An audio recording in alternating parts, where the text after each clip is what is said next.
Dito po sa Romans chapter 8 at saka dito sa unang Juan, 1 John chapter 2. No, so bibigay ko na lang po yung verse.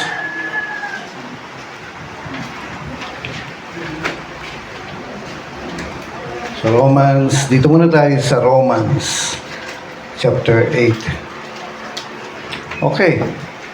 Sino po nakakaalam kung paano gamitin ang compass? Compass. Yung may needle. Yung needle kasi yan, always nakaturo sa north. No? Meron kasing magnet na malaki doon, sabi daw nila.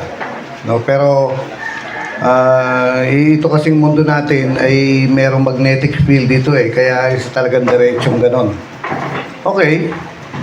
Ngayon, sana nga ba nakaturo ang compass, yung compass, sana nakaturo yan sa north. No, pero kung pag-aaralan mo yung dapat dun sa north, di saan yung pababa? Kung ang north ay pataas, ang south ay pababa. Pero yung needle niyan hindi nakasakto sa north. Medyo nakaganon siya ng kaunti. Ilang angles lang naman yan. At ang sabi po ng mga scientists, nagbabago yan. Hanggang sa pag-araan ng ilang libong taon, nagpalit na ng poles yung mundo natin. Pero na-rapture na tayo, no? No, okay. Ang compass po ay ginagamit noong unang panahon, hanggang ngayon naman, ng mga barko. Kung paano mag-navigate dito sa dagat. No? Naalala ko po, meron pong isang barko ng langis na dadalhin sa isang isla.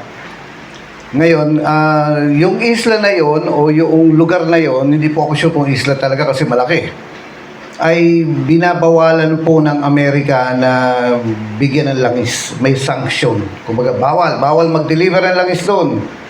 Kaso may mga bansa pong pasaway na nag-deliver pa rin ng langis ngayon nung nasa kalagitnaan sila. May ginawa po itong Amerika para hindi makarating yung barko doon. Kasi ako po ay nakarating na rin naman sa mga dagat, ganyan. May time na talagang wala kang makita sa paligid mo eh. No? Talagang puro tubig lang lahat yan, horizontal na ganun. Wala kang makita ang isla, hindi mo na makita yung pinanggalingan mo eh. Ngayon, ang isang way para mag-navigate po yung mga barko ngayon ay sa pamamagitan ng GPS. No? Yung katulad ng ginagamit sa Waze, GPS. Mapipinpoint ka niya kung nandito ako, nandun ako eh. Mapipinpoint niya kung nandyan ako, nasa labas ako. No, very accurate yung paraan na yan. Hindi katulad ng unang panahon, sasabihin mo, punta ako sa palengke, dadaling ka sa Manila. Hindi accurate nun eh. Pero ngayon, maganda na. No? Accurate na siya ngayon. Ngayon, ang ginawa po ng Amerika para hindi ma-deliver yon, yung GPS na kinukuha ng barko sa satellite, pinatay.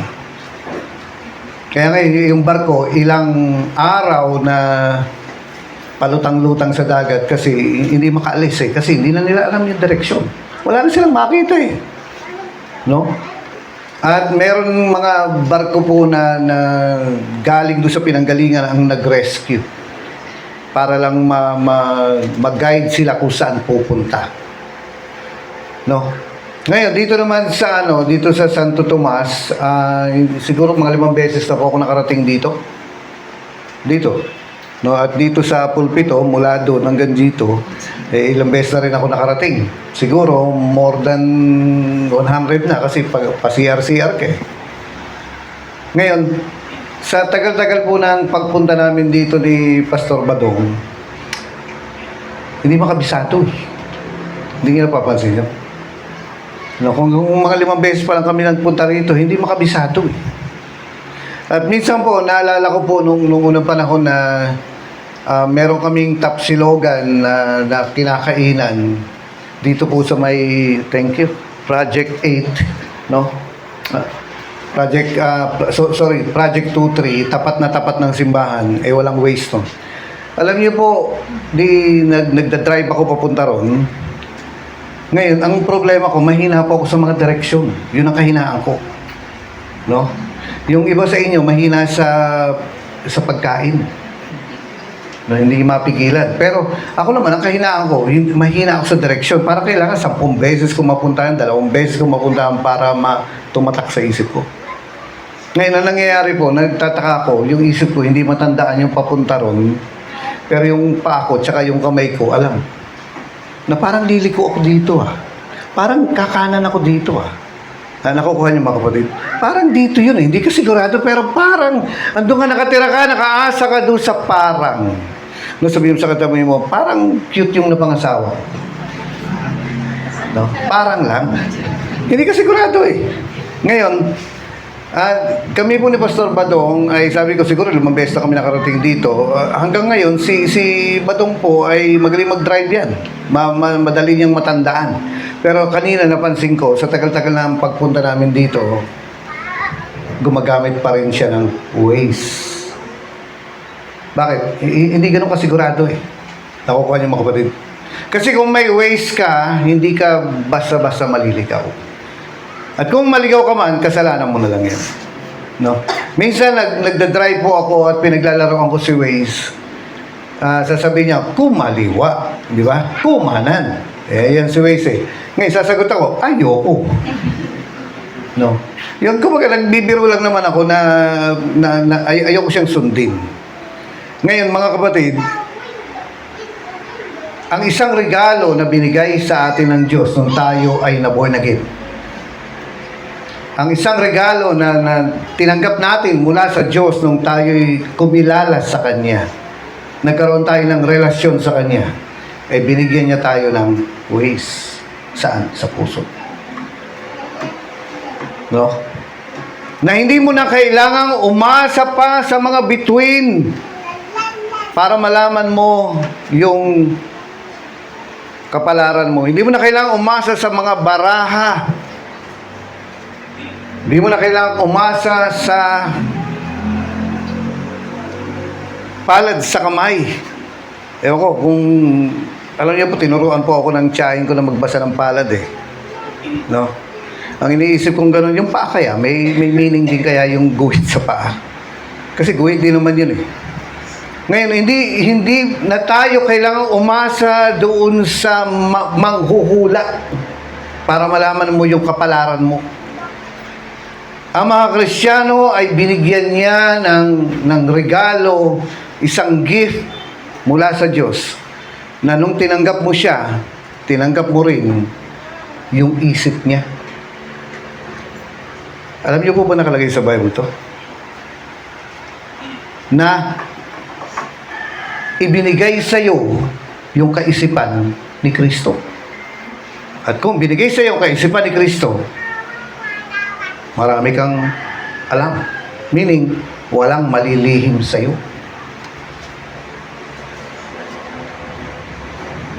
At dito po, ulitin ko po, ang isa pong regalo na ibinigay ng Diyos sa atin, banggitin ko lang po itong bahaging ito, idagdag ko, kapag ka ikaw, kami po ay naimbitahan sa mag-service sa Lamay, kapag ka namatayan ang mga kasama natin, ang isa pong palagi kong sinasabi ay yung nasa John 11:25. Anong nakalagay doon? John 11:25. No, hindi ko naman sinasabing buksan nyo, pero isulat nyo na lang. Ang nakalagay doon, ang sino mang nananampalataya kay Jesus, bagamat siya'y namatay, ay muling mabubuhay.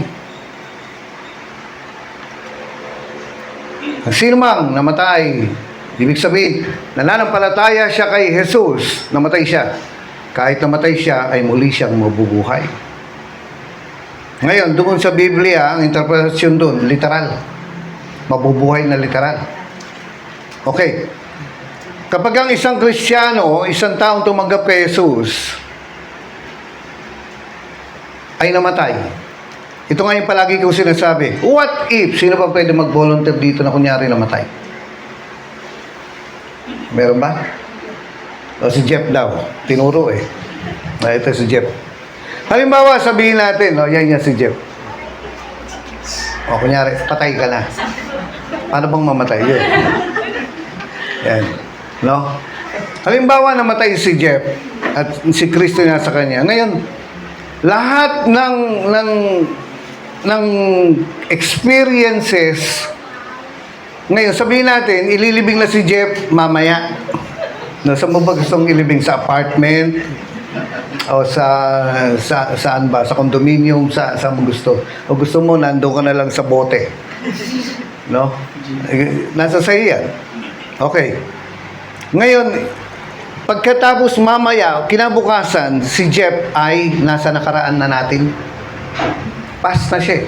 Bakit? Tapos na eh. Dedo na eh. Oh. Wala na siya.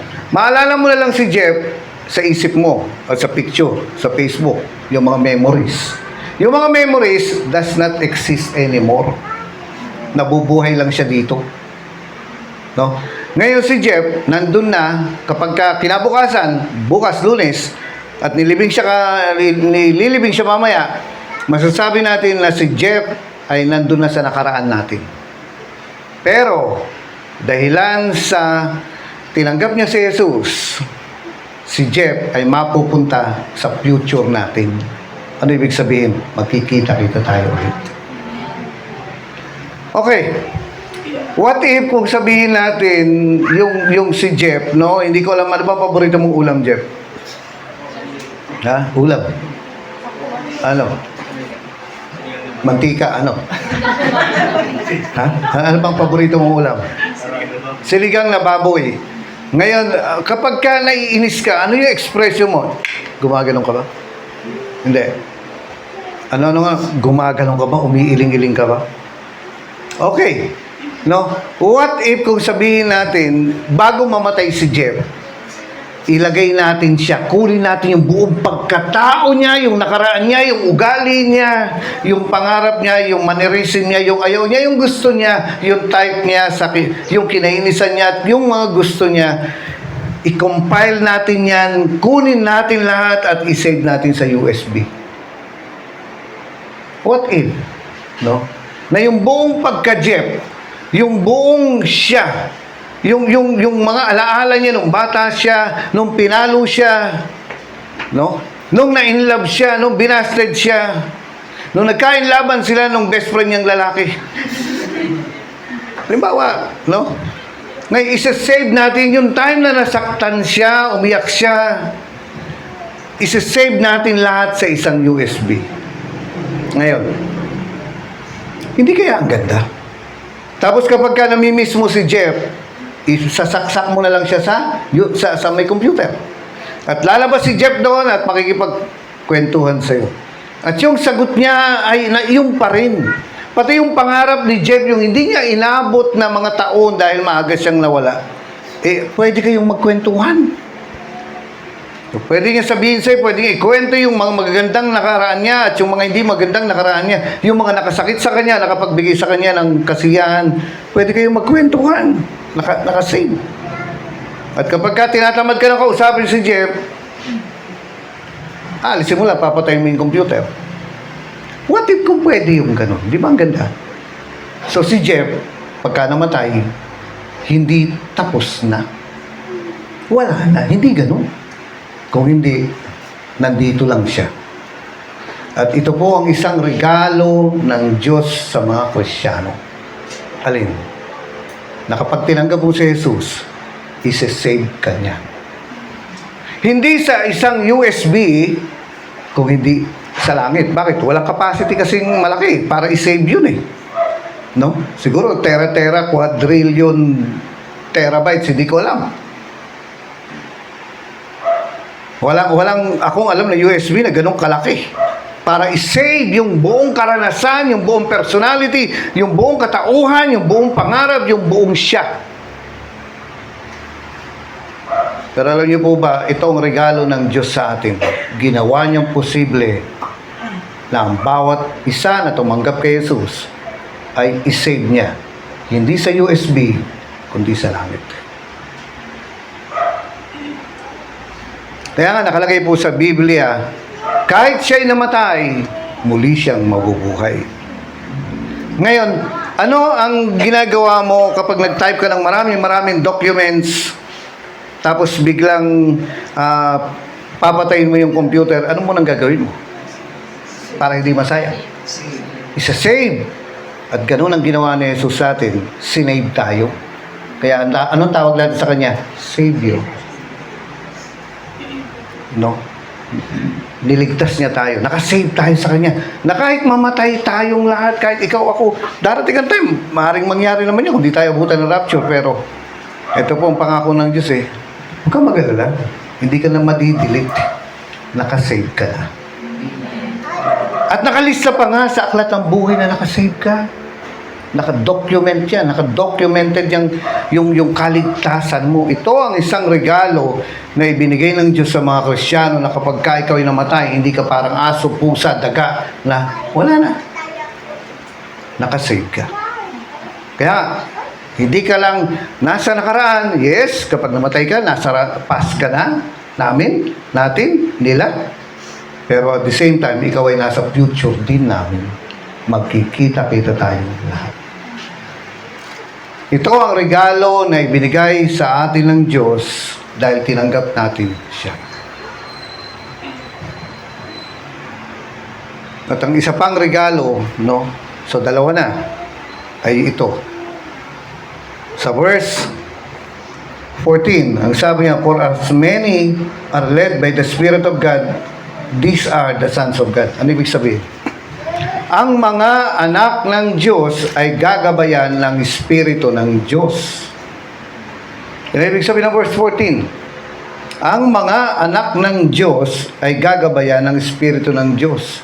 Meron ka ng gabay. Yung iba wala.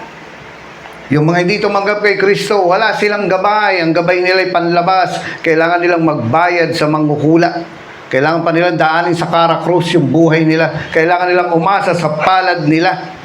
Ano nakalagay sa palad? Nakalagay rito, magkakaroon ka ng 10 asawa at lahat sila sabay-sabay mamamatay. Kawawa ka naman. Pag ganun. Hindi. Ang sabi niya, nung tinanggap mo si Jesus sa puso mo, nagkaroon ka ng ways, nagkaroon ka ng kompas, na hindi ka na maliligaw. Yung mga tao, hindi nyo ba napapansin mga kapatid na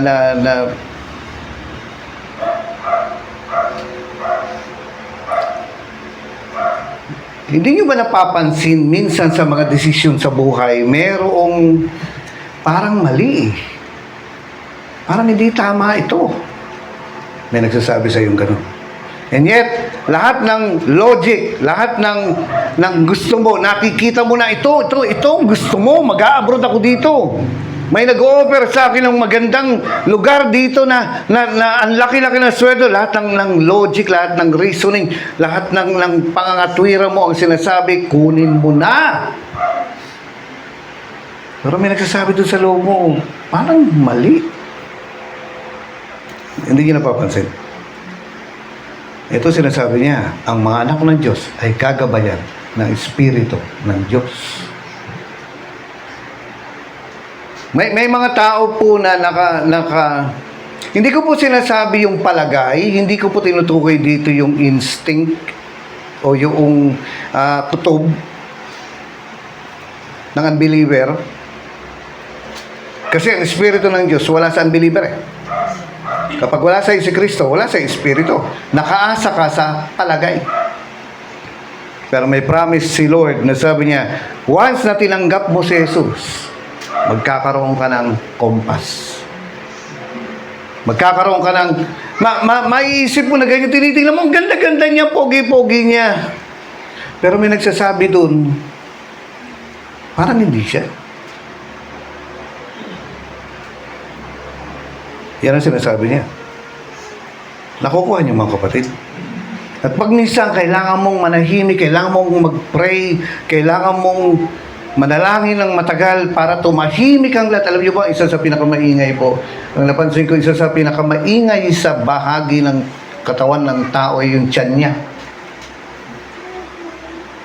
Subukan niyo, abutan tayo alauna rito, magre-reklamo yan. Bakit? Gutom na eh. Pero alam niyo po, isa sa palagay ko ang isa sa pinakamaingay na katawan ng tao yung isip. Ang ingay niya. Minsan di ka makatulog dahil sa ingay niyan eh. No? Lalo na kapag narinig mo yung kanta ng paulit-ulit, maya-maya nananahimik ka, kumakantang mag-isa. Ano ba yun? Last song, LL. Ayun. Bakit pabalik-balik siya? Pero alam niyo po, ito yung sinasabi niya eh. Ang mga anak ng Diyos ay ginagabayan ng Espiritu ng Diyos. One time, nagpunta po ako ng Ongpin, no, para bumili ng relo. Dahil ako po ay, kasi yung relo ko, kapag nagustuhan ko, hindi na ako naghahanap ng iba. Bakit? Gusto ko na eh. At yung last time na relo ko ay inabot po ng 10 taon. Ano, Citizen. 2,000 lang siya. Nung unang panahon, pero malaki na yun. Kaya sabi ko, time na palitan, tinatry kong pa-repair, hindi na raw mare-repair, di bibili ng bago. Kasi ngayon, sinasabi nila palagi na sa Ongpin daw. No? Ongpin. Ngayon, nagpunta ako ron, pero ang problema ko, bago ako nakapunta ron, paano ka pupunta ron? Eh, hindi mo alam magpunta ron. Nakukuha niyo mga kapatid. Paano ka pupunta doon sa isang magandang lugar na hindi mo pa napuntahan? Kung dito nga sa Santo Tomas, hindi nga namin kabisado. Alam niyo po, ang ginawa ko, siyempre, common sense. Naghanap ako ng marunong magpunta ng Ongpin at nagpasama ako. Bakit? Kasi hindi na ako maliligaw. May kasama ako eh. Alam niya yung mga skinita, alam niya yung shortcut. Kaya nakarating ako doon. Si Jesus, nakarating na sa mga dulo ng problema natin. At alam niya kung paano umiwas doon. May mga bagay po kasi tayong gusto eh. Nasabi nga eh. Gusto ng mata mo, gusto ng isip mo, gusto ng pakiramdam mo. Pero may nagsasabi doon sa loob, hindi yan. Nalala ko ng unang panahon, pangit na pangarap ito, pero may pangarap ako. No, libre lang naman mangarap, di ba? Minsan iniisip ko, habang iniisip ko, isip ako ng isip ng iniisip ko yung pangarap ko. Iniisip ko, malalagay din ako sa dyaryo, sisikat din ako. No? Makikita rin ako ng mga tao. Yung nga lang, nakikita ko, malalagay yung picture ko doon, wanted, dead or alive. na parang, ito yung gusto mo eh. Ito yung style na gusto mo, ito yung gusto mo. Yung ibang tao, sasabihin lang, hindi lang gusto. Bakit? Bahala sila. Tingnan niyo yung mga damit niyo. Kung iikot ang mga ulo natin dito, may magsasabi, ayaw ko yung damit na yung para sa akin. Itong gusto ko. Gusto mo ba palit kayo? Hindi bagay. Kahit nga sa makeup, di ba? Try mong gamitin yung makeup niya. May mga taong hindi bagay. Ngayon, ang sabi kong ganun, ito ang pangarap ko, nakalagay ito, wanted, dead or alive. Pero, yung pala, pakiting lang ngayon katabi, yung pala, ito yung gusto ko. Ito yung type ko. No? Masama, pangit. Sino magsasabi sa atin ang type natin pangit? Yan, nagkatuluyan-tuloy kayo. Joke yun. Pero iba pala yung gusto niya eh. Kaya hindi ako napunta ron. Nakukuha niyo mga kapatid. At kaya nga, may nagsasabi sa iyo doon sa loob mo na parang mali. Parang hindi tama eh. So, anong nangyari mga kapatid? Ito ang Espiritu ng Diyos na nagsasabi sa iyo, dito ka pumunta. Ito ang gawin mo. Minsan kasi yung kalooban natin ay hindi niya kalooban, salungat. Magkaiba kayo ng gusto ng Diyos. Pero kaya nga siya ang Diyos mo, sundin mo siya. Ano sabi ni Jesus? Hindi ang kalooban ko, kundi ang kalooban mo. Bakit? Kasi ito po mas maganda yung gusto niya sa buhay mo kaysa sa gusto mo. Nalala ko po nung ako po na born again, nung tinanggap ko si Jesus, no, na sabi ko, nakita ko na na hindi yan ang pangarap ng Diyos para sa akin, hindi yan ang gusto ng Diyos para sa akin. Kasi alam niyo po, ayoko mag-Kristyano, ayoko mag-born again, kasi ang palagay ko, kapag ka na born again ka, magiging pulubi ka, pobre. Kaya pag na-born again ka, magiging aapak-apakan ka na lang, sasampal-sampalin ka, na tapos hindi ka pwedeng lumaban. Magiging mahirap na tao ka. Bakit? Kasi lahat po ng mga nakikita kong mga pastor noong unang panahon, ang hihirap nila eh. Wala po ni isa sa kanila ang malaki ang tiyan. Bakit? Ang mga pastor daw, dapat maliit ang tiyan kasi walang makain. Eh, ayoko ng ganun. Kayo ba? Hindi ko naintindihan na, kung nabasa ko nga yung Bible, pero hindi ko naintindihan na ayaw pala niyang nagugutom ka. Ayaw pala niya. Kaya nga sabi niya, manalangin kayo ng ganito, Ama namin, sumasalangit ka, bigyan mo kami ng aming makakain. At pwede mo raw hilingin yan araw-araw. Sabi ko, ba't di ko naintindihan yun? O kaya nga, at ako po ay nagpe-pray, araw-araw po ako nagpe-pray. Magmula nung tinanggap ko siya, nagsuko na ako. Sige Lord, sabi ko, payag na akong tadyakan. Di ba pag sinampal ka rito, anong gagawin mo? Bigay mo yung kabila para sipain. Para bang, kasi alam niyo mga kapatid, nakita ko yung impyerno. Nagkaroon po ako ng pangitain, nakita ko yung impyerno, sabi ko, ayoko na. Alam niyo ba, taon-taon hindi lumalagpas sa akin, nagpapaputok. Alam mo yung plapla? Alam niyo ba yung plapla, yung gano'n? Yung mga giant na 13, ano pa ba yung mga yan? Super Lolo, Napoles, ano pa? No, yung mga talagang... one time, may hawak akong ganyan, biglang pumutok. Hindi ko pala may tatapa. Sabi ko, haba-haba pa ng mitsa, hawak kong gano'n. Ayan, tingnan niyo. Alam niyo, sumabog doon sa daliri ko. Yung daliri ko talaga natulak na parang nagganon. Buti na lang, sabi ko, takot ako. No? Pero hindi pa rin lumambot ang ulo ko, matigas pa rin. Alam niyo kung ano nakapagpalambot ang ulo ko? Yung ayoko ng paputok. Nung nakita ko sa ABS-CBN, yung mga nawala ng kamay. Ayoko na. Kahit sabihin natin maingat ka eh. Hindi. Nakita ko pong impyerno. Sabi ko, ayoko na. Minsan kasi hanggat di mo nakikita yung pangit na dadaanan mo, yung pangit na pupuntahan mo, hindi ka mag-iisip. Ngayon, ayoko na. Ngayon, nagpe-pray po ako. Yung nga lang, sa kakapray ko sa Diyos, every night, gabi-gabi yan, hindi lumalagpas kasi dapat daw mag-pray. Hindi magpe-pray ako. Kabuboy naging ko pa lang noon, 17 anyos ako noon, baby Christian, at isa palaging lumalabas sa bibig ko dahil sabi ko wala na akong pangarap. Kaya sabi ko, Lord, wala na akong pangarap, wala na akong kinabukasan. Pero kasi gusto ko maligtas kaya titiisin ko 'to, Panginoon.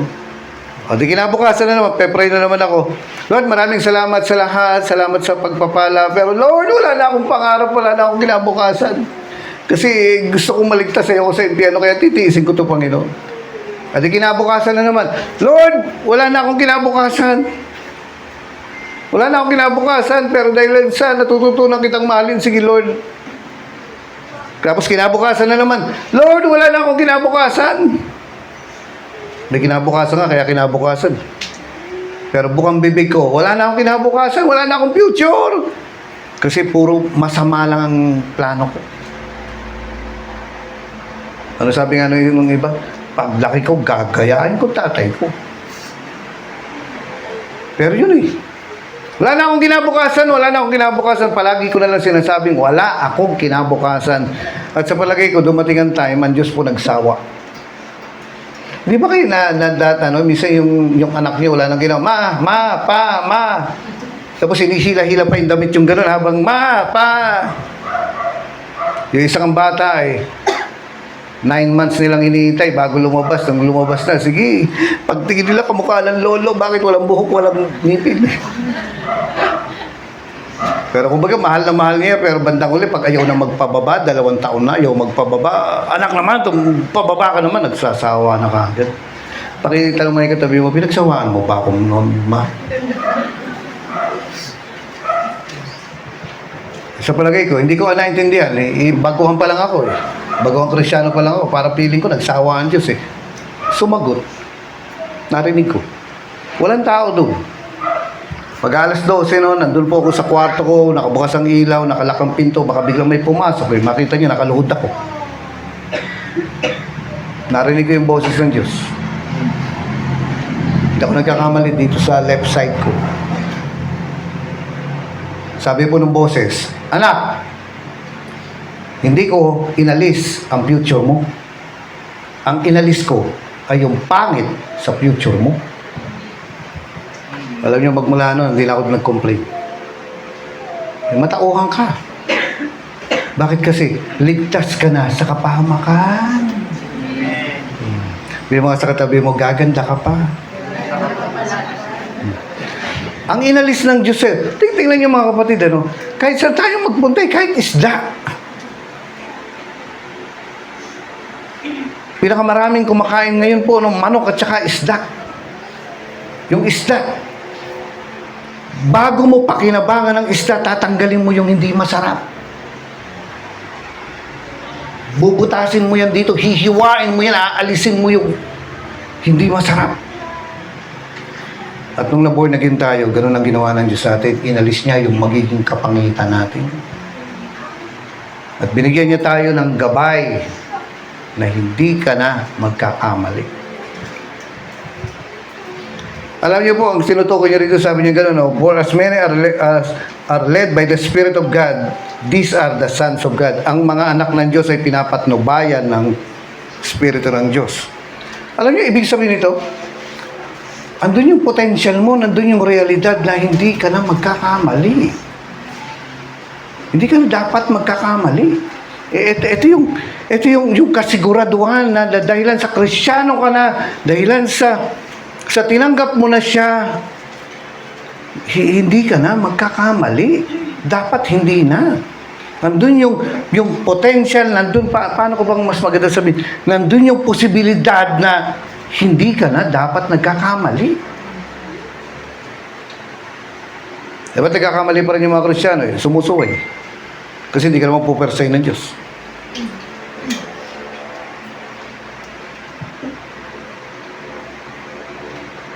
Sabi nga ng isang tao, ng isang babae na nakausap ko, sabi niya, Pastor, napag-usapan kasi yung mga love life. Sabi niya, basta akong pangarap ko. Yung first kiss ko, ayun na yung mapapangasawa ko. Sabi niya gano'n. No, sabi mo nga sa katabi mo, yung unang kumis sa akin,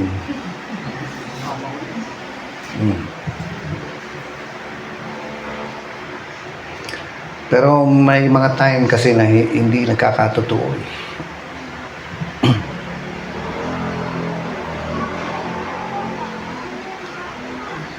Tingin ka naman sa katabi mo, sabi mo, bakit malungkot ka? Kasi supposed to be, hindi ka na dapat magkakamali. Kailan? For life. Hindi ka na dapat magkakamali. May nag-o-offer sa'yo. Dito, magtatrabaho, kikita ka ng ganito kalaki. Na parang andun na lahat ng... May nagsasabi sa'yo, na sinasabi ng isip mo na ito na. Sinasabi nung reasoning mo, ito na. Sinasabi ng mga nakapaligid sa'yo na hihingi ng sweldo mo, ito na. Pero may nagsasabi doon sa loob, hindi yan eh.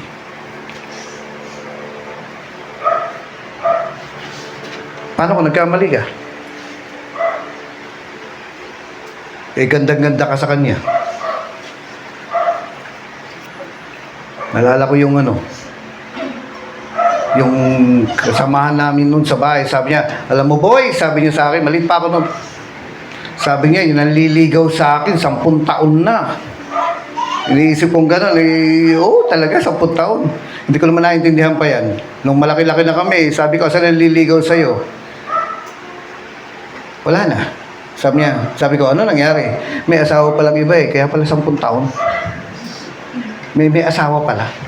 Tapos mayroon pa isa, sabi niya, ito naman, mabanda na naman. Sabi niya, alam mo boy, yung nanliligaw sa akin, same person. Yung nanliligaw sa ibang tao na may nanliligaw. Sabi niya, marami siyang mga puno ng mga, yung duhat, rambutan, ano pa yun, yung nyug, marami siya. Sabi niya, mayaman yun. Ang dami niya, hektar-hektar yung inaalagaan siyang, sa kanya lahat yung mga puno na yan, umaalis siya. Di sabi kong gano'n, sabi ko, hindi ko naman naintindihan eh. Ngayon nung kinasal, lumabas ang totoo, caretaker lang pala. Bigyan mo sa katabi mo, na-scam. Bakit? Wala espiritu ng Diyos sa kanya eh. Pero sa atin, may magsasabi, niloloko ka niya. Sabi mo sa katabi mo, makinig ka. Ibibigay ko sa iyo ang langit, ano ba? Ibibigay ko sa iyo ang buwan, ang mga bituin at ang araw. Ibibigay ko sa iyo, gusto niya yung masunog ka. Andun yung mga pangako niya na I will be good to you, ganito, ganyan, ganyan. Pero, ang Diyos na nakakaalam eh. Supposed to be, hindi ka maloloko. Bibili ka ng property, ganito, ganyan. Kikita ka rito. O kaya doon ka titira sa ibang bansa at yayaman ka. O kaya magtatayo ka ng negosyo. Eh siyempre, gusto mo umunlad. Kaya ka manliligaw, mag-asawa dahil gusto mo maging masaya eh. Anong mga ulit katabo, di ba? Gusto mo maging masaya. Pero ang ano ba, tulungan niyo ako. Pero yung ending, horror. Nag-start sa drama, love story, pero yung ending, horror, terror. Naging Nightmare on Elm Street. Bakit? Hindi ka nakinig eh. Pero hindi dapat. Kasi may pangako ang Diyos. Ngayong born again ka na, gagabayan ka ng Espiritu ng Diyos. Eh, kailangan natin malaman yan. Nakukuha niyo mga kapatid. Ngayon, dahilan sa nagtanong ako kanina, no? Mga believers naman tayo rito eh. Ito po eh. Paano kang magiging sensitive? Paano kang magiging sensitive? Diyan sa mga ganyang mga bagay. Ang sinasabi po niya rito na magandang exercise. No? Alam niyo po, meron kami pong ginagawa yung pagiging aware ka sa lahat ng ito po yung mga parang pinag-aaralan po namin noon. Once na pumasok ka sa isang kwarto, check mo yung relo. Tandaan mo. Practice lang, para lang exercise ba na maging aware ka. Anong oras ka pumasok? Anong oras ka lumabas? Anong kulay ng damit ng katabi mo? Na usually, hindi naman pinapansin yan, di ba? Pero para lang ma-practice na maging aware ka sa mga nangyayari sa paligid mo, anong kulay? Yung parang nag-iimbestiga ka lang na mamarkahan mo, ang damit ng katabi ko ay pink. Ganun. Wala namang special na dahilan, kundi para gusto mo lang maging aware. Practicein mo lang yan. Nang isa pa, lalagay kita riyan. Pagkatapos nito, papipikitin kita at maghahagis ako ng coin. Ngayon, habang nakapikit kang ganyan, sasabihin mo, doon po sa likod ko, parting kanan ng likod ko. Yung nasa sense mo lang ba? Magiging sensitive ka sa mga surroundings mo. Alam niyo po, nakalagay sa Biblia para maging sensitive ka sa Espiritu ng Diyos. Dalawang bagay. One, dapat alam mo ang Bible. Kasi madalas, sasabihin sa'yo ng Diyos, ipapaalala niya sa'yo yung salita niya. Eh paano, pag di ka nagbabasa ng Bible, talo ka. Talo ka. Number 2, tongues na mahaba. Tongues na mahaba. Nag-speaking tongues ka, nagpe-pray ka sa tongues, mahaba. Nagiging sensitibo ka. Nakukuha niyo mga kapatid. Kasi merong mga mangyayari sa buhay mo dito na talagang ano ka eh. Yung parang ang ganda na sa logic pa lang eh. Yung kumbaga, okay na to eh. Tama ito, maganda ito eh. Pero may nagsasabi doon sa loob mo, mali. Nalala ko po dati, isang kasamahan namin noong unang panahon. Niyaya siya ng kakilala niya at nagpalakad siya sa kamag-anak niya na magpupunta ng Hong Kong. Ngayon, ako po ay leader noon. Hindi naman ako pastor, pero ako yung youth leader. Noong time, nakasamahan ko po ito sila girly noong unang panahon. Ngayon, meron isang pupunta ng Hong Kong. Meron siyang ministry sa church at nagpaalam siya sa akin. Sabi niya, Kuya Boy, magtatrabaho ako sa Hong Kong. Huwag kang mag-alala, papadala ako ng tithe. Yung mga ganyan eh. Papadala ako magbibigay naman ako. Pero alam niyo po ba, Hindi po tinatanggap ng Diyos ang pera, ang gusto niya, yung puso mo. Kaya yung pamimigay mo, pagbigay mo, wala namang hindi galing sa heart, wala rin yan eh. So ano po nangyari? Nung una niya sinabi sa akin yun, para bang may alarm. Hello? Kasi bilang kasi pagka kuya ka, di ibig sabihin, merong mga kapatid ko sa baba. Tawag nila sa akin, Kuya Boy. Di, under ko sila. Anong ginagawa ng kuya? Nag-aalaga ng mga pababa hanggang sa bunso. Tama po ba? Anong ginagawa po ng magulang? Nag-aalaga ng mga anak hanggang sa pababa.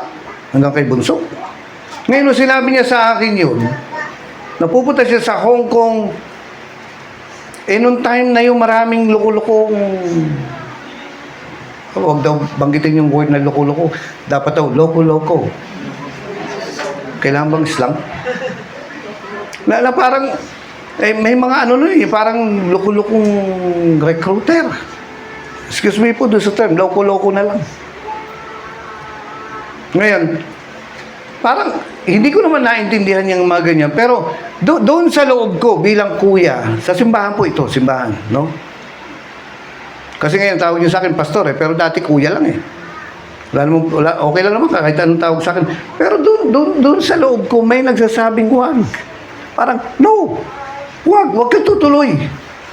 Kaso, paano mo sasabihin mo gano'n na, wag ka tutuloy. Kaya mo ba ibigay yung kikitain niya ron? Yes or no? Hindi. So, kahit nasabihin mong no, hindi ka rin pakikinggan niya. Kaya mo bang ibigay yung mapaprofit niya doon? Hindi. Kaya kahit sabihin mong no, hindi makikinig sa iyo yan.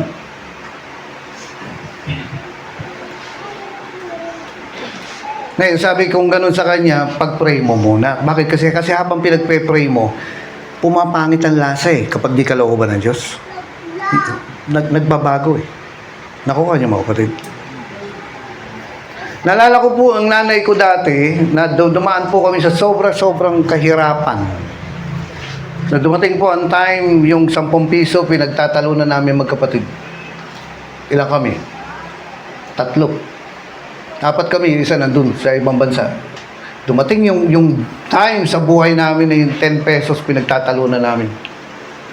Bakit? Papasok yung kapatid ko. Ako naman may pupuntahan. So, anong gagawin mo sa 10 pesos na yan?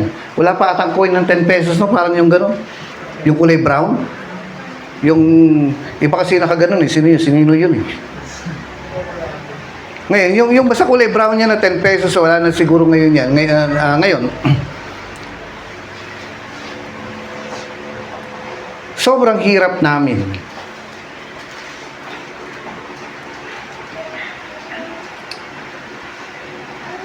Ay, hallelujah. Sobrang hirap namin. Nanay ko nagtanong sa Diyos, sabi niya, Lord, baka yung anak ko pwedeng magtrabaho. Nasa full-time ministry ako. Full-time. Lord, yung anak ko baka naman pwedeng magtrabaho. Hindi ko siya kukunin na magtrabaho ng full-time kasi nasa ministry nga eh. Yung meron lang sideline. No, sideline.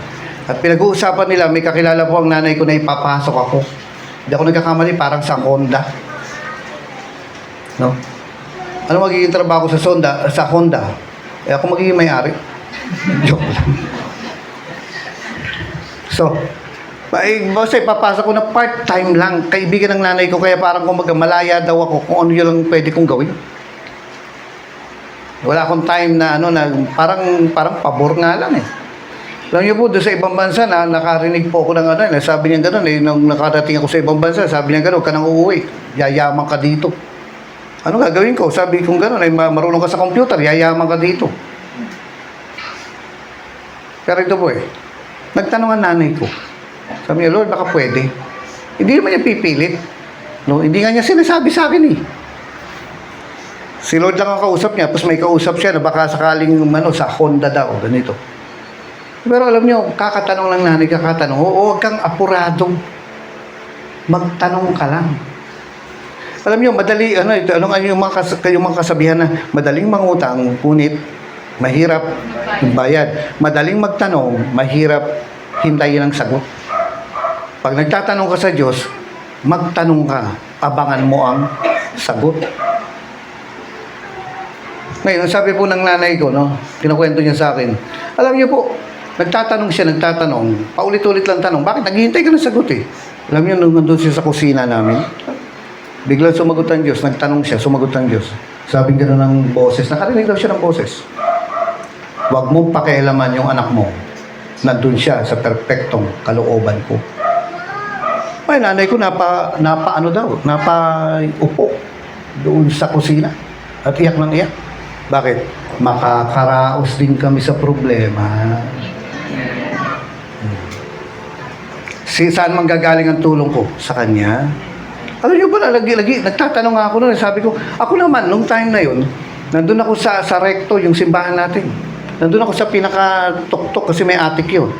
Sabi ko, Lord, nangako ako nakipag-usap. Sabi ko, Lord, anong gagawin ko? Kailangan ako ng pamilya ko.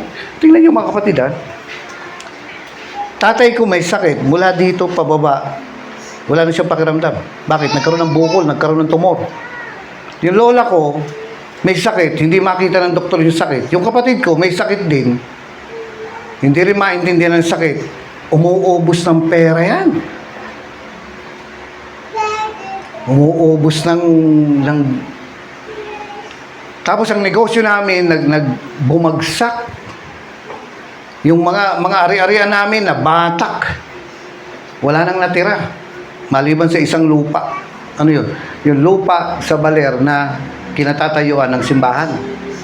Yung rema na sa Baler. Yan, kabiling-bili ng tatay nanay, huwag niyo ibebenta yan.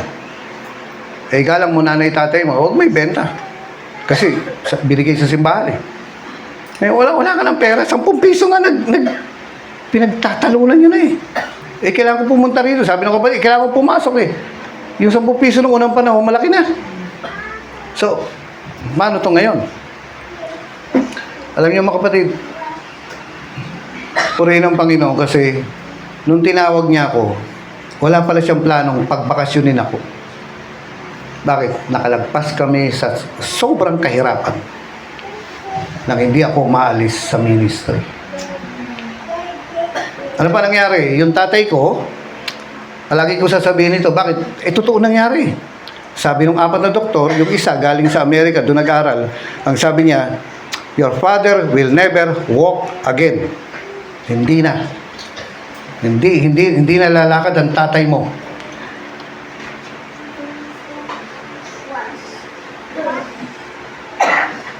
Pero, bakit ka maniniwala doon sa tao? Eh, may sinabi naman ng salita ng Diyos na walang imposible sa Diyos. Sabi ng doktor, hindi nagagaling ang tatay mo. Eh, sabi ng Biblia, sa pamagitan ng mga latay ko, gumaling ka na. O ano nangyari? Eh, pangawakan mo ito ngayon. So, ano po nangyari? Taigsin ko po yung kwento. Alam niyo po, tatay ko lumakad eh. Nagdadrive pa eh. Ang problema niya, yung paa niya, dahil nga na may tumor dito eh. Kaya dito, mula diyan, pababa, ang liit na ng paa ng tatay ko. Bakit di na nagagamit? Nagliitan yung muscle. Pero alam niyo, nung gumaling siya, sabi namin, tayo, huwag kang masyado naglalakad ha. Sabi niya, anong gagawin ko rito? Dito na ako sa bahay. Parang wala akong silbi. Sabi niya gano'n. Alam niyo, pagdating ng gabi, maririnig mo, may naglalaba. Sabi ng nanay ko, boy, bawali mo yung tatay mo. Yung tatay ko pala. Bababa akong gano'n. Alam niyo, nakita ko tatay ko. Merong isang batya, no? Lalagay niya lahat ng kumot, hindi siya naglalaban ng damit. Kumot yung mahirap labahan. At lalagay niya ng sabon yan, lalagay yung tubig yan, at gagamitin niyang panglaba yung paa niya. Hanggang madaling araw yan, naglalaba. O, ano nangyari? Gumaling. Ay, kanino ka ba nakaasa? Sa doktor? Kanino ka ba nakaasa? Sa trabaho, kanino ka ba nakaasa? Sa sarili mo kakayan? Eh, siguro wala kang Diyos. Kaya mo ka kailangan ng Diyos kasi nga, hindi mo kaya yung mga ganun. At ang sabi ng Diyos, ang sino man nagtitiwala sa Kanya, kahit kailan, hindi mapapahiya. O sabi mo nga sa katabi mo, iniimbitahan ka ngayong umaga na magkaroon ng Diyos. At ang Diyos na yun ay dapat si Jesus. So, ito po eh. Ngayon, punta nga tayo dito sa 1 John chapter 2. Di ba? Nabuksan niyo na ba? 1 John chapter 2. Sa English po, binabasa natin. Bakit? Mas madali po ito. Mahirap kasi intindihin sa Tagalog. Ewan ko nga ba bakit Tagalog na hindi pa maintindihan.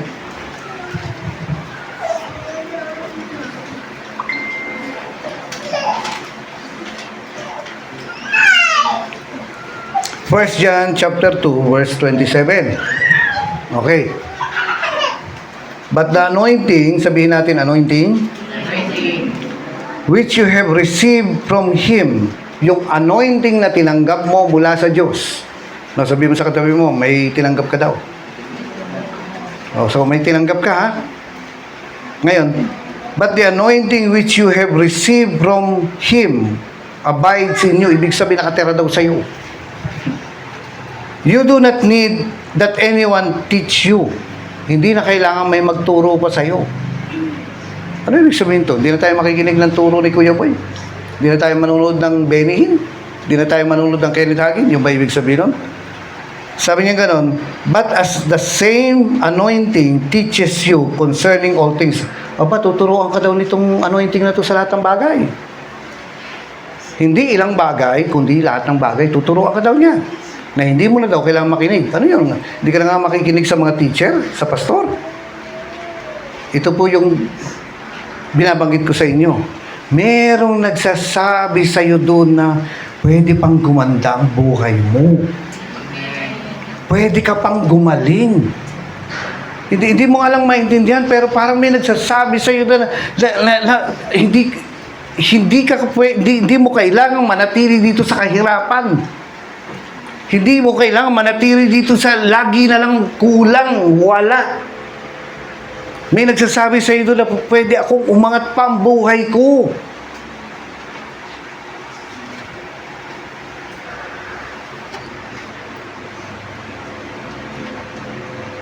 Kasi madalas kapag sinasabi po ng mga magulang natin, wala kang mararating, ganyan ka na lang.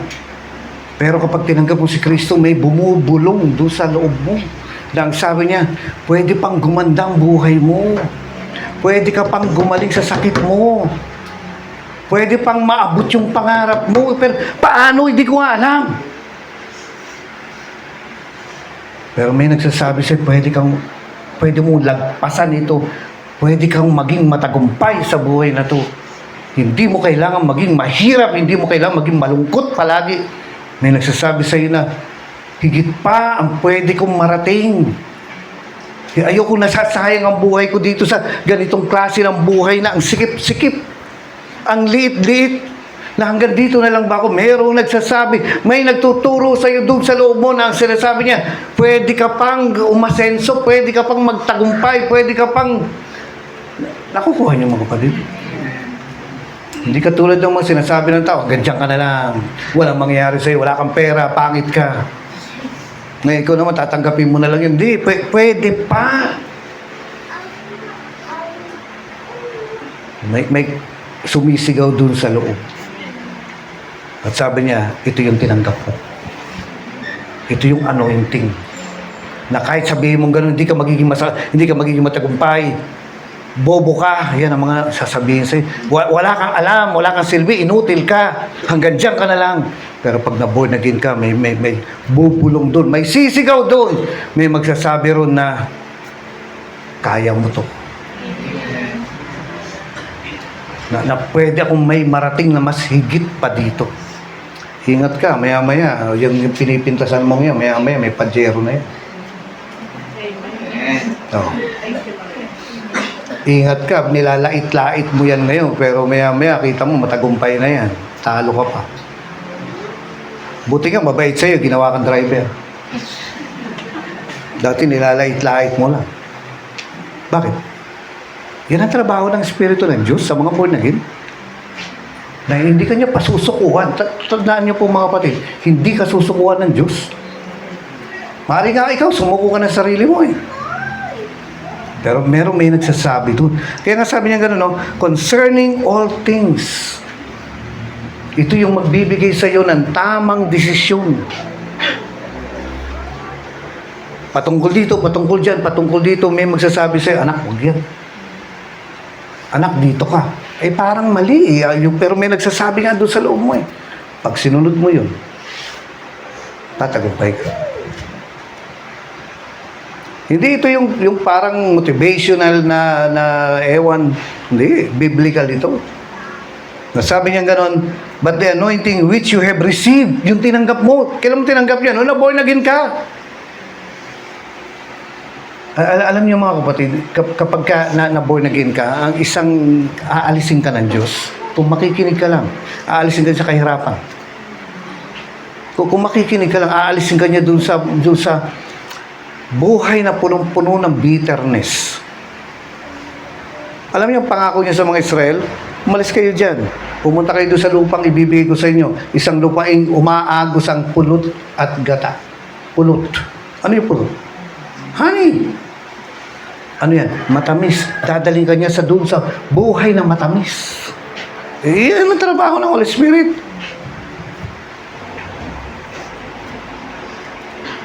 Tapos ayaw mo mag-tags. Tatama rin kang mag-tags. Talo ka. Sino ba sa inyo ang kontento na sa buhay ninyo? Wala naman talaga eh. Nalala ko nga yung isang kababata ako noon, kakilala ko, 17 kami, biglang nawala sa buhay, nawala sa church.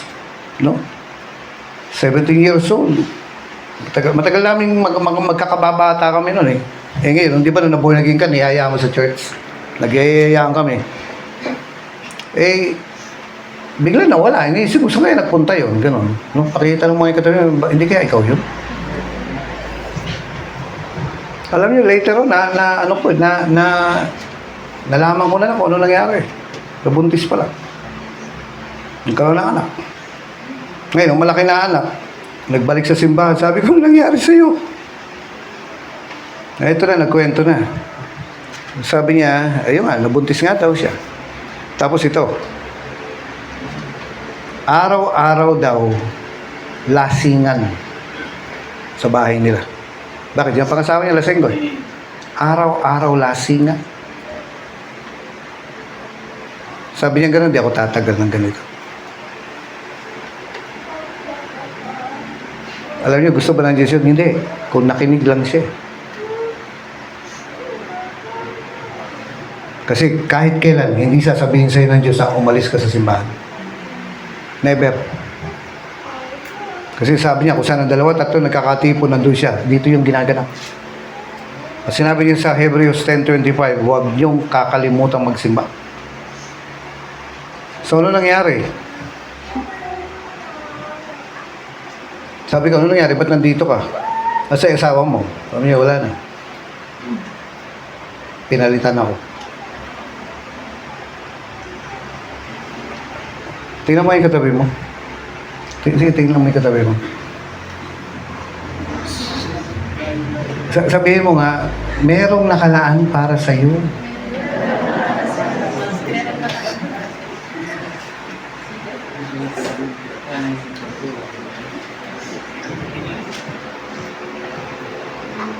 Pero kasi kung ipipilit mo, ano magiging itsura ng buhay niyo? Eh di pinilit. Hindi ka masaya. Sabi niya, everyday lasingan sa bahay. Tapos ito pa. Eh di pinagpalit siya na doon sa kabilang kanto, nandun lang yung asawa niya, may kasamang babae. Hello po. Alam niyo ginawa niya? Nung lalaki, kinuha yung anak na babae din. Hindi ako nagkakamali, 14-15 years old yung bata. Doon nakatira. Ano nakikita ng bata? Okay lang pala, live-in. Okay lang pala. Dito ko pinalaki. Okay lang pala. Okay lang pala yung ganitong buhay. Okay lang pala yung ganitong style. Okay lang pala yung ganitong sitwasyon. Eh kung paglaki ko, gagayahin ko tatay ko. Ano gagawin mo ngayon? I-rescue mo, isa-save mo. Ipapangaral mo mabuting balita. Kaya nga, niyayaya kayo dito para hindi natin maging karanasan yun. Nakuha niyo mga kapatid. Ngayon, but the anointing which you have received from Him abides in you. You do not need that anyone teach you. May nagsasabi sa iyo na hindi tama ito. Mali ito. Makinig ka. Tapos sasabi pa niya ganon. But as the same anointing teaches you concerning all things, and is true, and is not a lie, and just as it has taught you, you will abide in Him. Sabi niya, hindi rin magsisinungaling ito. Alam niyo mga kapatid, mga girls, sasabi mga mga girls dito. O, dito sa likod, ilang bang girls dito? 3. Sino yung girls? Isang girl dyan. Si Alvin. Dito ba? Ay, ganito mga kapatid. Usually, dito kasi sa Pilipinas, sa maliligaw sa'yo rito, lalaki, di ba? O, sasabihin niya, love you. Naku, huwag kang makikinig dyan sa pangit na yan. No, huwag kang makikinig dyan sa pangit na yan. Bakit? Hindi mo alam ang puso niyan eh. Eh si Lord alam. Tanungin mo ang Diyos. Lord, siya ba? Kung nagsisimula ka ng mahulog, no? Sa 10th floor, nagsisimula ka ng lumambot, tapos ang sabi sa yung gano'n eh, kita tayo, bigyan kita lechon manok, nakakuha ka sa lechon manok. Nagsisimula ka ng ma-fall, tanungin mo ang Diyos. Kasi ang Diyos, hindi magsisinungaling. Naalala ko, may nagtanong sa akin ng ganyan eh. Sabi niya, Kuya Boy, no pa kasi. Kaya kuya pa lang eh. Kuya Boy, sa palagay mo, ganito, ganyan. Sabi kong gano'n, ano sa palagay mo nga, may mga gano'n naman eh. Kumbaga, tingnan mo yung katabi mo, type mo ba yan para kay ganyan? Usually, hindi. Type mo ba siya para kay ganito? May mga parang, ano bang tawag sa gano'n? Tulungan niyo ako. Yung parang, yung inside, yung parang reto, yung ano ba? Tulungan niyo ako na parang, ay, hindi ako boto sa kanya rin. Bakit ikaw boboto? Ikaw ba papangasawa niyan? Pero lahat tayo may mga gano'n, hindi ba? Na parang, ay, ayoko sa kanya na. Ito ang gusto ko eh. Yung mga ganito, ganyan, gano'n. Bakit? Pogi ba yung boyfriend mo? Mayaman. yung mga criteria na ngayon, ito po, sabi niya sa akin na napopol na siya, sabi kong ganun. Alam mo, ayoko isingit yung gusto ko kasi iba naman paningin ko. Iba yung ano ko eh. Tulad dito si Hersey. Minsan may sumusundo rin sa bahay dahil nagbo-boarding sa bahay yan eh. Tingnan mo, slide. Aba, nakita ko nasa SM. Kaya pala hindi umuwi na maaga, nagbo-board yan doon eh. Ngayon, pagdating ko, nakita ko, sabi ko sila doon, damuho na to.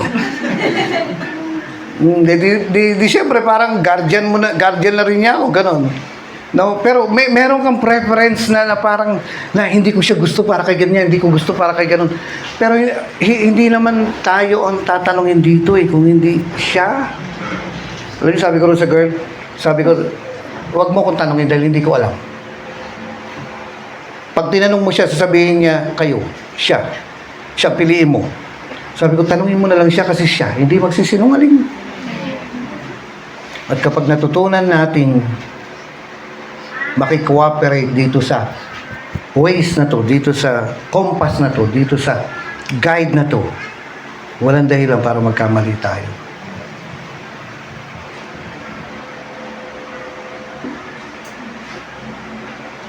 At ang isa na bagay na aalisin ka niya, kapag natutunan natin sundin to, aalisin ka niya sa kahirapan.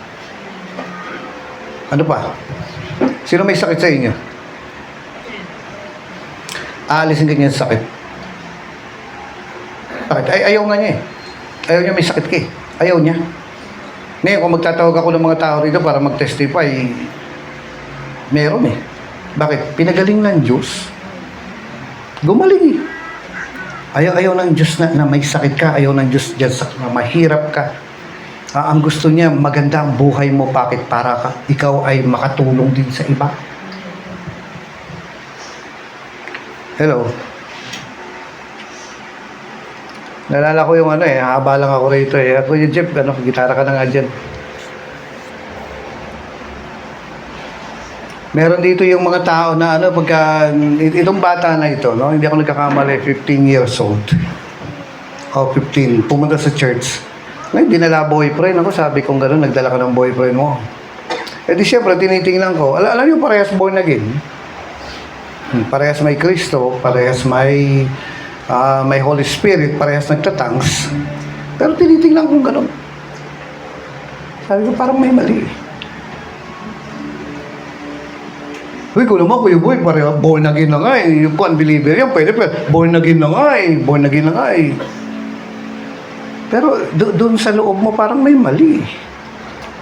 Eh wala, pag sinabi ko hiwalayan mo, susunod ba? Hello, susunod ba? Hindi. Inlababo na eh. Ano ibig sabihin ng inlababo? Lababo.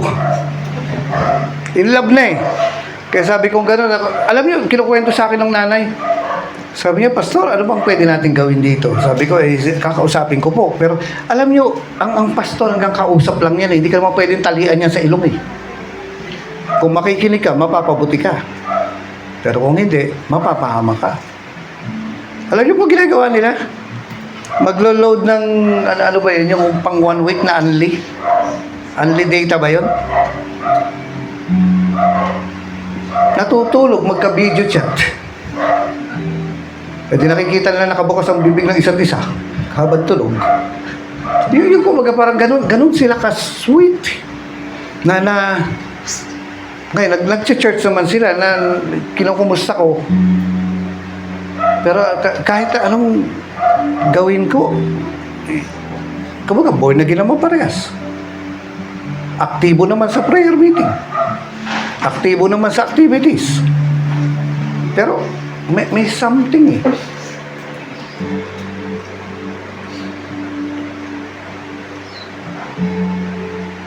Mga miyembro yan eh. Di ba dapat alam ko? Alam nyo, paigsin ko po yung kwento. Magkahiwalay na sila.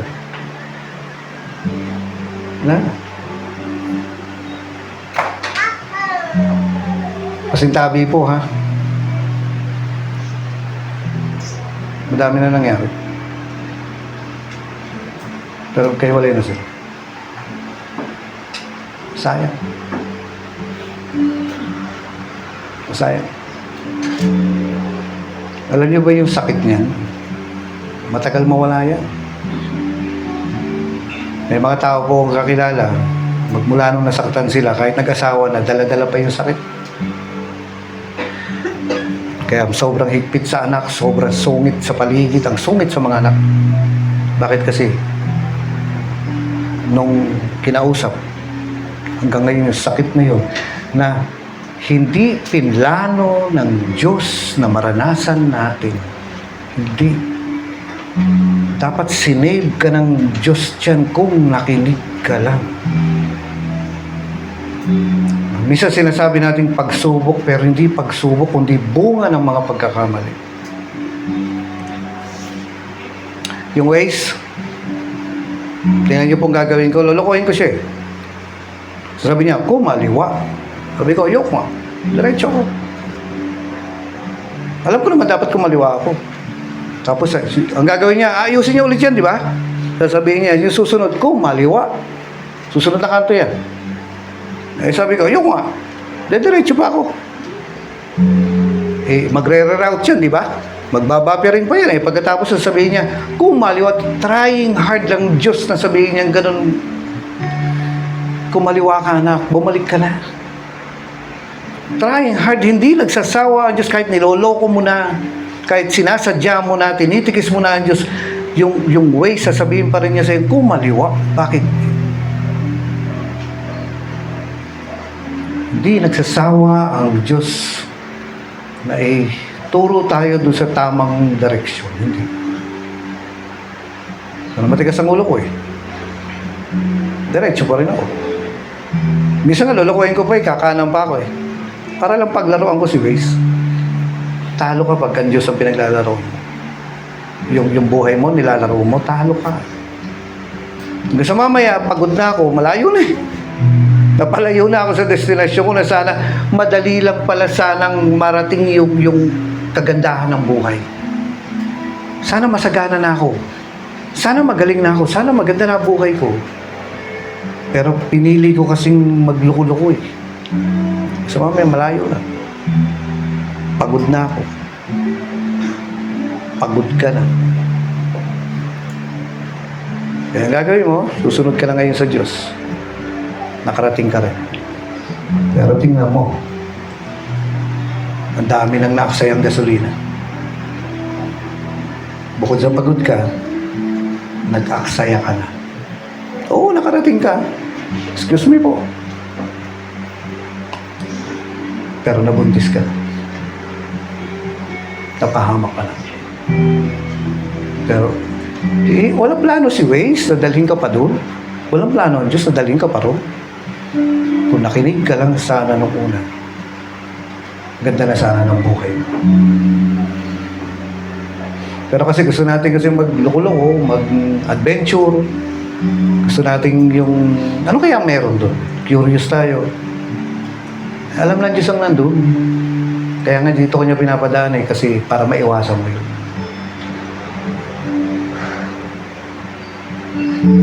Ikaw na nakakarinig ng sinasabi ko ngayon. Iniiwas ka ng Diyos doon sa pangit na daan. Doon sa lubak-lubak na baka wala na kang kalsada ron eh. Damuhan na ron. Liblib na ron. Walang plano ang Diyos na makarating ka doon. Kasi gusto ng Diyos yung mabilis. Yung maganda kagad ang buhay mo.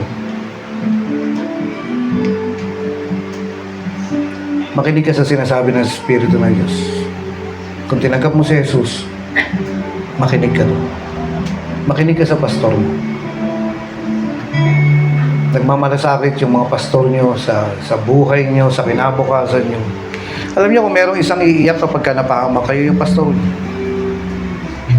Alam niyo ba, itong dibdib na to, ang daming sama ng loob nito, ang daming karga-karga niya na mga malulungkot na mga karanasan dahilan sa mga miyembro na napahamak. Ang sarap sabihin na kasi, pero hindi ko trabaho yun eh. Ang trabaho ko, ibalik sila sa Panginoon. Kaya kahit na umiiyak ako,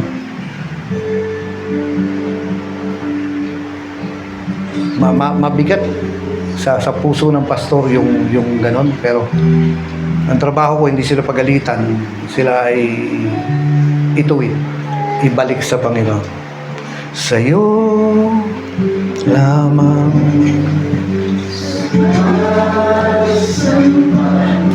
pupuri ang lingkod sa'yo.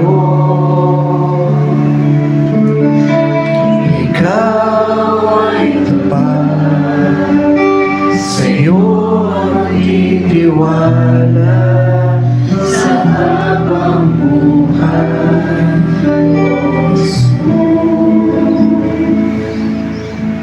Ikaw ay sapat, wala nang iba. Kaligayahan ko'y naglaban ko, Kristo. Ikaw ay sapat, wala nang iba. Kaligayahan ko, kaganapan ko, Jesus. Ikaw lamang. Ay, may kwento po ko sa inyo. May time kasi na minsan kulang ang pera eh, di ba? Kasi alam niyo po, ako po ang senior pastor dito sa Rema. Ang simbahan po natin ay nasa 150. Ngayon, konti lang po riyan ang mga talagang sa ating mga building yung pinatayo. Karamihan po mga renta. Ngayon, kapag ka nagkulang na yung allowance saka yung renta, sa akin lahat hihingi yan. Minsan pag humingi sila, sabay-sabay, napipilitan po akong mangutang sa bangko. Hanggang sa mamaya, mabaon na ako sa utang. Kasi, sasabihin mo sa kanila, magtayo tayo ng simbahan. Pagkatapos, pag wala ng pera, iiwanan mo. Pangit naman, di ba? Pero, ayun nga, kulang yung pera. Alam niyo, nakakaisip po ako ng ng yung sideline. Dati nagsa-sideline ako, masipag ako, di po ako tamad. Alam niyo ba, nagre-repair ako ng computer, nagtitinda ako ng computer. 5 simbahan pong napatayo ng pagtitinda ko. Hindi ako madama. Yung lahat ng kikitain ko, bibigay ko lahat sa pagtitinda. Sa pagpapatayo. Minsan, bibigyan na nga lang ako ng kapatid ko ng pera, pambili ng aircon, bibigay ko pa eh. Ano gagawin ko? Titiis init. Tatay ka eh. Kanino hihingi yan? Hindi ba sa'yo? Kasi ikaw ang pastor. Hindi lang naman puro sermon ang gagawin mo. Mag-iisip ka rin kung saan kukuha ng ganon. Kaya ang mangyayari, utang ako rito. Para pagka puno na, meron kasi yung ang side na eh. Hindi ka na pwede mangutang. Hindi sa ibang bangko ako mangungutang. Paano pagka puno na?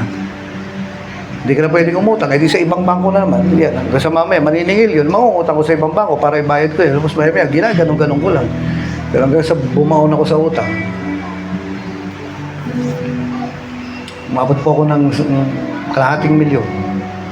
Lagi ko sasabihin to, bakit nangyari? Baon na ako sa 100 milyon. So, anong gagawin mo ngayon? Alam niyo po, nag-try ako mag-sideline, yung Forex. Alam niyo yung Forex? Bibili ka ng dollar, bebenta mo, ganun. Bibili ka ng euro, bibili ka ng kape. Pwede kang bumili ng kape. Pwede ka rin bumili ng gasolina. Tapos ibebenta mo ganyan. Doon ka na sa tapat lang ng computer. Hindi ka maalis. Pwede kang bumili ng ng sabon. Tapos ibebenta mo yan. Hintay mo tumaas ang presyo. Benta mo. Nandun ka lang.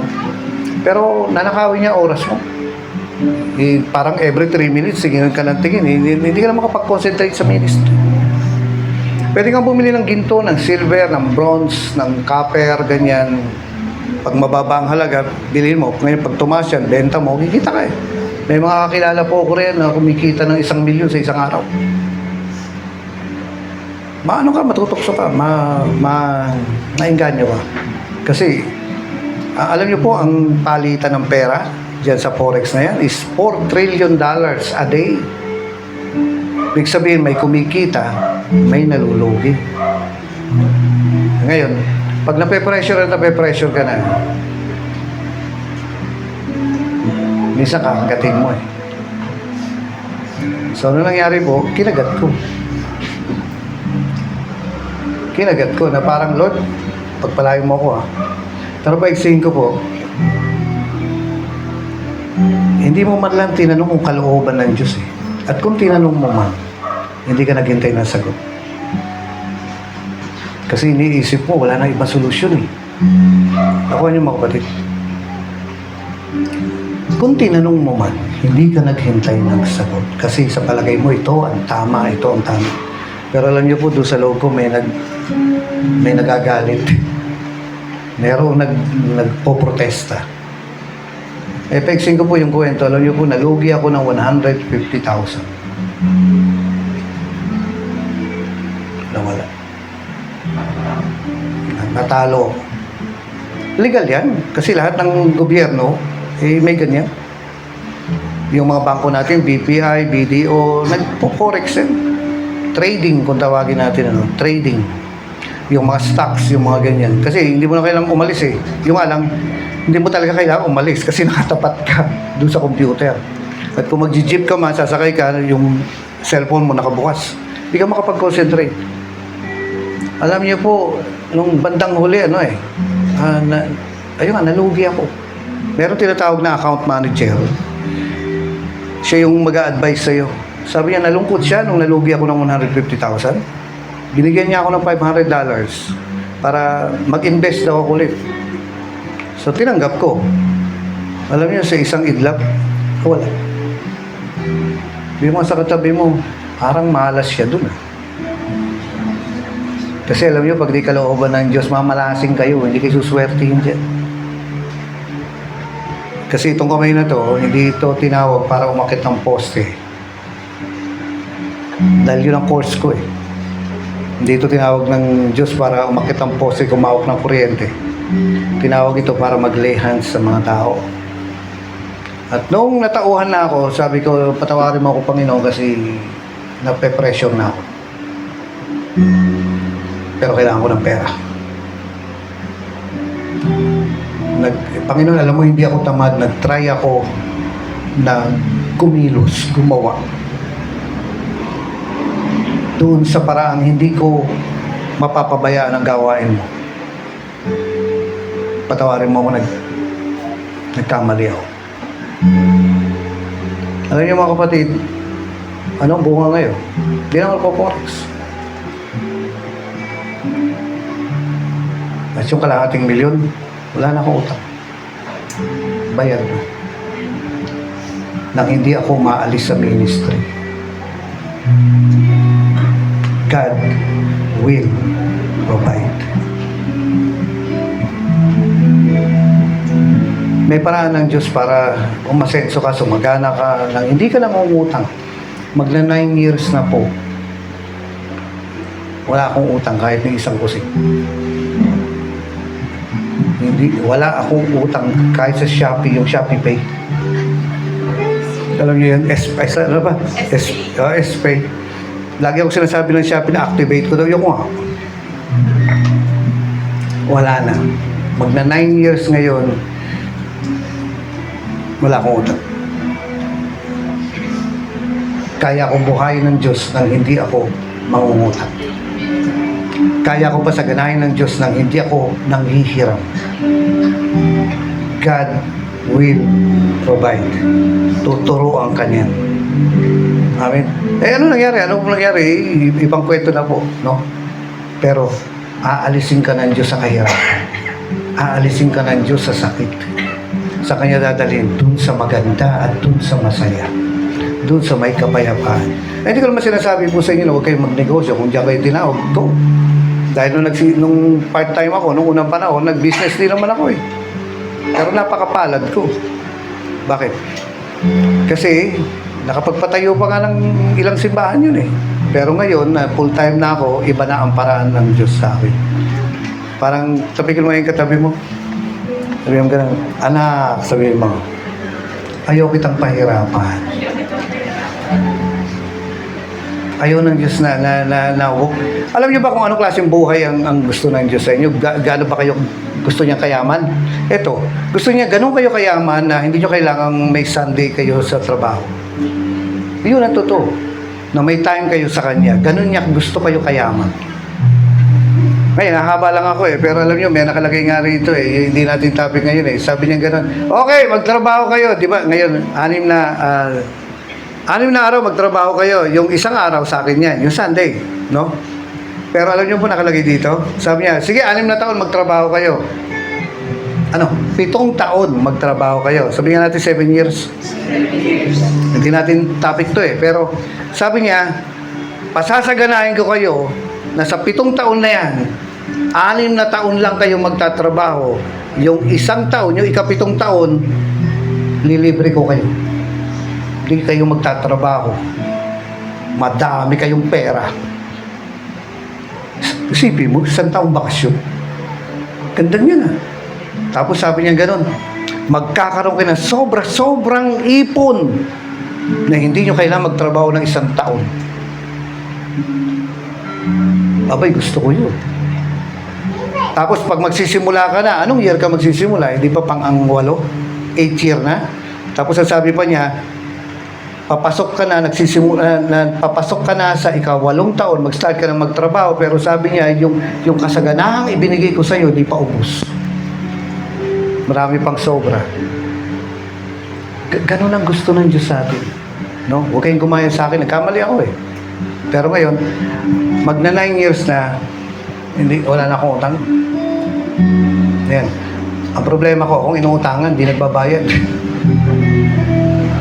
Pero tingnan nyo, kahit utangan ka, hindi ka naghihirap. Ano sabing gano'n, kulang yung sukli gano'n, di ka naman yayaman dyan eh. Di ba, may mga salitang gano'n. Walang magagawa ang tao para pahirapan ka. Mananatili kang sagana sa Panginoon. Na hindi mo kailangang kumapit sa padali. Ganun ka kamahal ng Diyos. Amin, tinatawagan ko po nga yung mga pastor dito. Sino ba yung mga pastor natin dito? Ikaw ay sapat. Si Marlon, si Pagtitiwala. Tanawagan ko rin si Badong.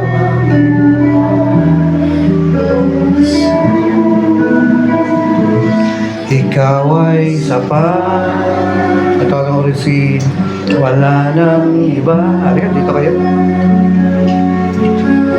Higayahan. Feeling ko pag-pray nyo, layas nyo na merong magiging lingkod ng Diyos dyan. No? Layas nyo lang.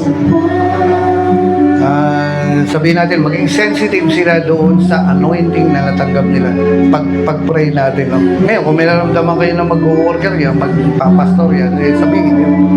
No? O sige po, habang inaawit natin ito. Ikaw ay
Dito po sa Isaiah 48 verse 18, basahin ko po, no? Isaiah 48 verse 18. Sabi niya, kung sinunod mo lang ang mga utos ko. Isaiah 48 verse 18, no? Sabi ng Diyos, kung sinunod mo lang ang mga utos ko, pagpapala sana'y dadaloy sa iyo.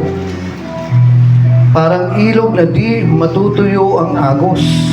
Tagumpay mo sana ay sunod-sunod. Parang dating ng alon sa dalampasigan. Tumitigil ba yung alon na yan? Naglo-low tide, nag-high tide, pero di natigil ang waves. Sabi niya rito, kung sinunod mo lang ang mga utos ko, pagpapala sana'y dadaloy sa iyo parang ilog na di natutuyo ang agos. Tagumpay mo sana ay sunod-sunod. See, walang plano ang Diyos na mag-stop ang tagumpay natin eh. Wala. Sabi niya rito, tagumpay mo sana ay sunod-sunod parang dating ng alon sa dalampasigan. Forever siya. No? Sabi nga, naghahanap tayo ng forever. Ito na.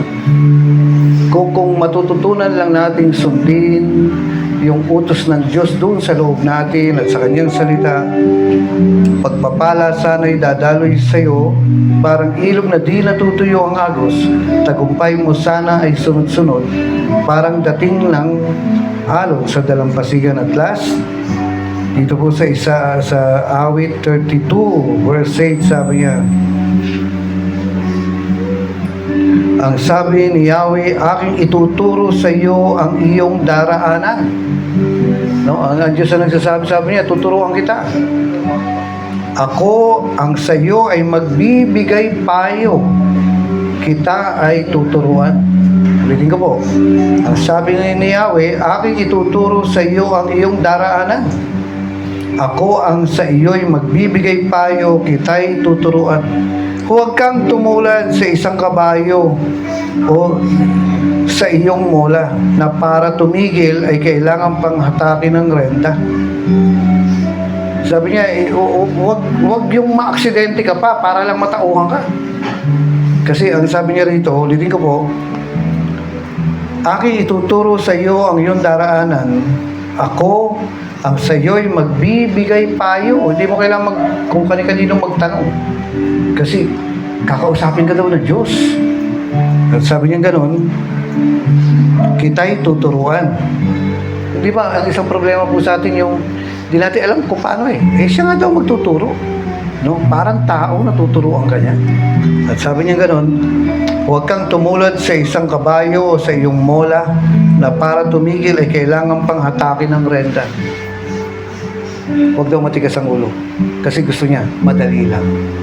No? Ito ang pangako, ito ang regalo ng Diyos sa atin, yung maganda, madaling buhay, masarap na buhay,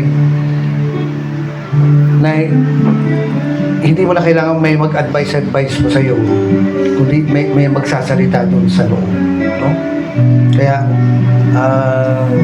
hinihintay tayo ng Diyos dito. No? Magpakalalim pa tayo sa Panginoon. No, hindi pa naman huli ang lahat eh. Nanghihinayang nga ako eh kasi sana noon ko pa natutunan itong mga ganito, siguro mas maganda pa buhay ko ngayon. Pero yun nga eh, pero hindi pa huli ang lahat. May magandang plano pa. Hindi naman nawala ang plano ng Diyos sa atin.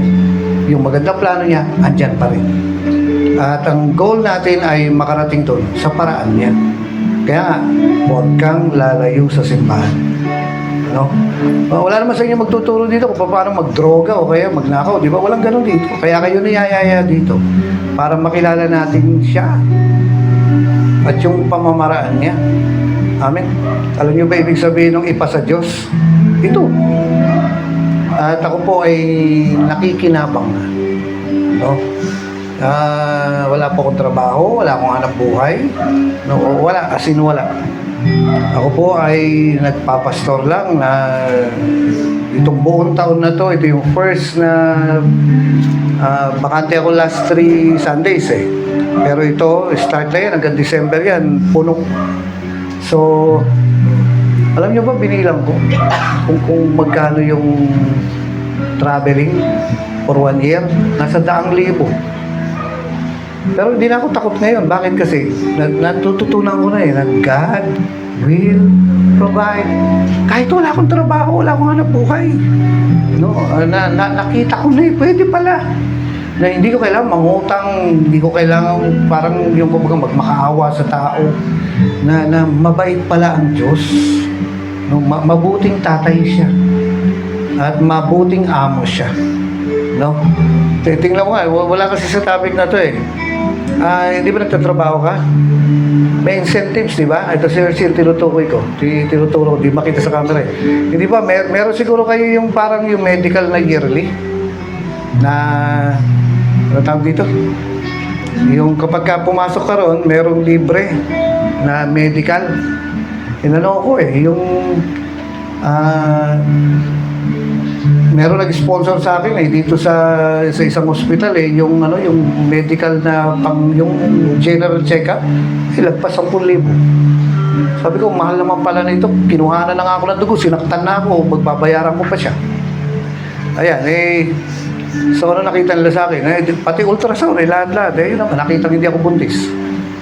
Kaya ito buhay pa. Pero alam niyo po ba, meron bang kumpanya na o-opera ka ng kotse? Na pag nagtrabaho sa kanila, merong libreng kotse. May kumpanya bang ganun? Meron. No? Siguro di ka inopera, di ka umuo Di sana ikaw nalang nagsusundo sa kanya kaysa ikaw sinusundo.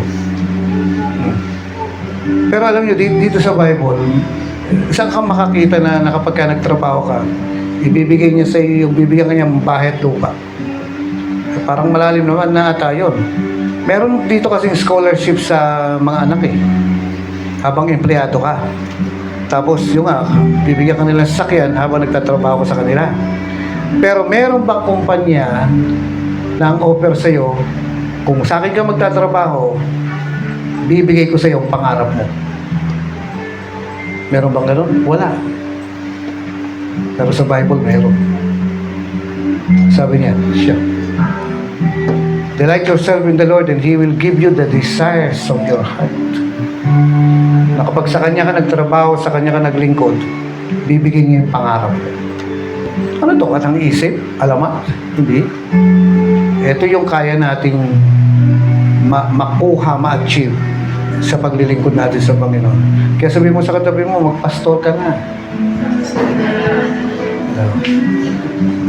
Pag-aralan po natin ito kasi ganito kalalim ang pwede nating makuha. Amin po. Kaya sa maraming salamat po sa invitasyon nyo. Nawa, may natutunan po tayo. God bless you po.